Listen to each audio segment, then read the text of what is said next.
Hello everyone, I am Elif from Turkey. I am graduate from architecture bachelor program. After that, I wanted to specialize in the field of space architecture, and I studied at home by myself.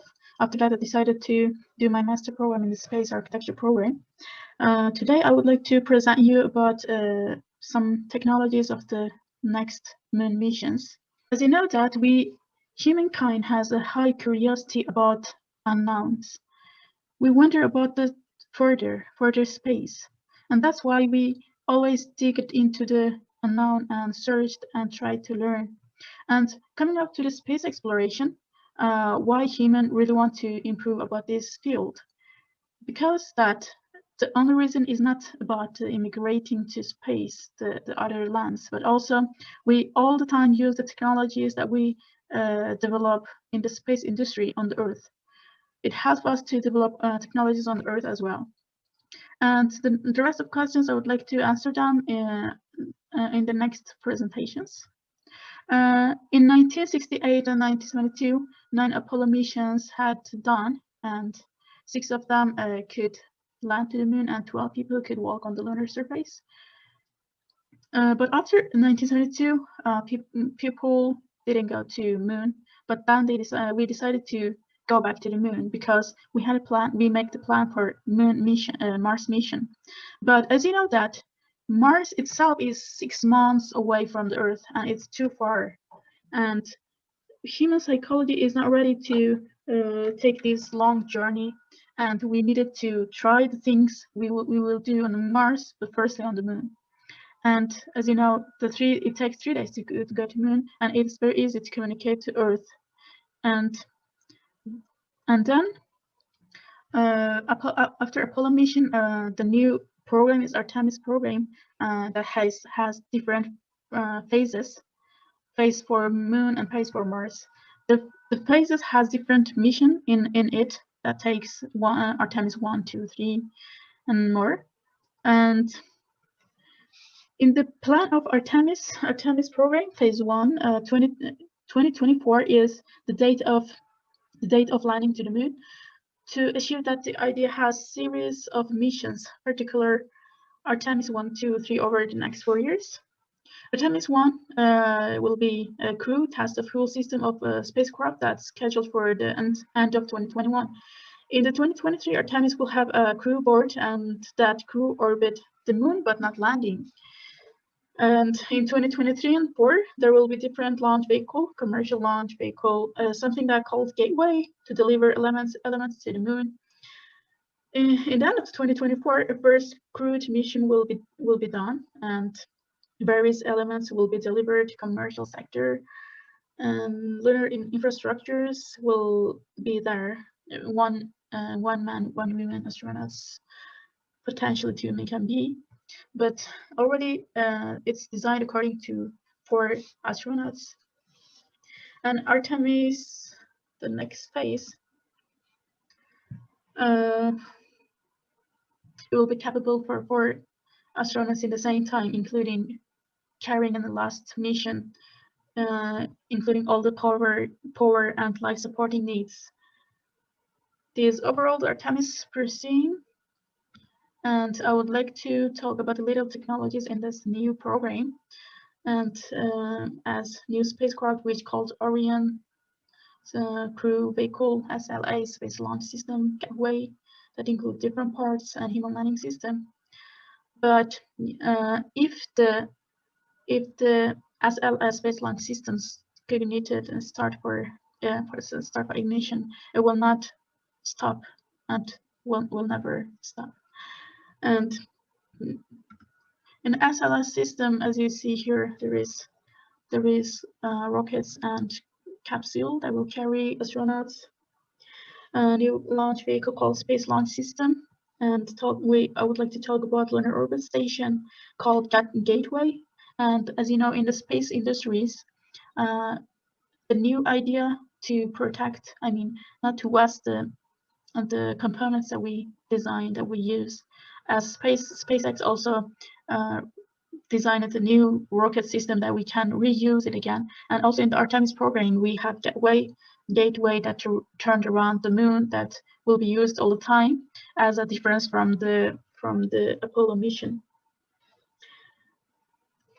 And SLS Space Launch System, it's an advanced rocket system for a new era of human exploration beyond Earth's orbit. SLS will launch astronauts aboard the Orion spacecraft. SLS is designed to safely send humans to deep space and can support a variety of complex missions. There's nothing about SLS except putting the elements together. And the Orion, when we check the Orion as a difference from an Apollo mission, that it's bigger and takes more people, and it will take for astronauts, and will be reused again.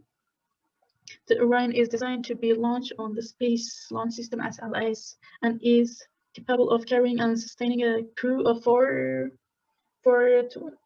21 days and longer. And I would like to talk more about Orion. The crew module will be in the middle and has different components. And here will be spacecraft adapter as well. Coming up to the gateway, it has here the power and propulsion elements, and next of it, halo, habitation and logistic outputs that will make possibility to be connected and to land to the moon. And it will be flexible. It will make the flexible of choosing a place to land on the moon. So wherever we want to land on the moon, we can do it with this flexible system. It will always turn around the moon. And here, as I want to show you again here, human landing system will be connected to this previous gateway and can land to the moon and come back and connect to the gateway again, as much as it will be needed. It will be kind of flexible transportation. And with the reusable system, human landing system between gateway and the lunar surface, so you don't need a new human landing system like Apollo lunar landing system for every mission. It will be flexible, as I said. And also, human landing system will be the final vehicle that the crew board for the descent to the lunar surface. After surface expedition, the crew will return to the human landing system for ascent back to lunar orbit before they return to refound Earth. And then halo is habitation and logistic inputs. It will be integrated with the PPE, power and propulsion element, and launched on a commercial vehicle to the near rectilinear halo orbit. The halo provides radial and axial PSS compatible ducting parts for visiting vehicle. And as you see that here, a human landing system after that landing on the moon, and human will step to the moon one more time. And what do you think after? What will we do after we land to the moon surface again? We will have a lot of materials and working on that and trying to have moon base, and trying to continue life on there.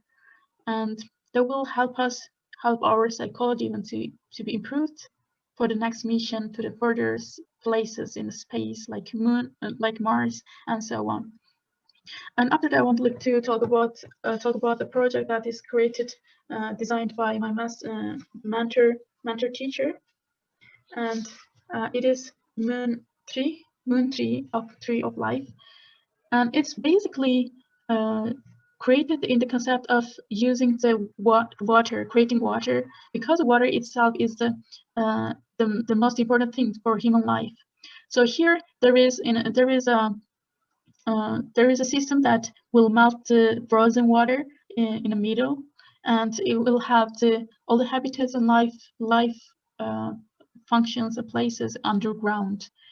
And in that way, the human will be protected from the radiation on the moon surface itself, and will have its circulate water And as you see here, there is all habitations here, and it's connected to the tree of life on the uh, on the surface of the how do I call it?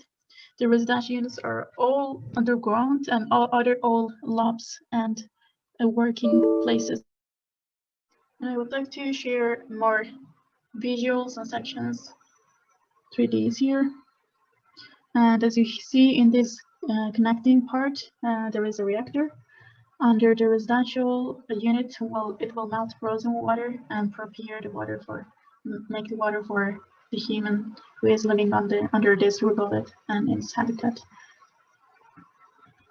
And all this designing this upper tower is itself built upon the history principle. And as you see in the detail, show the reactor and how it connects.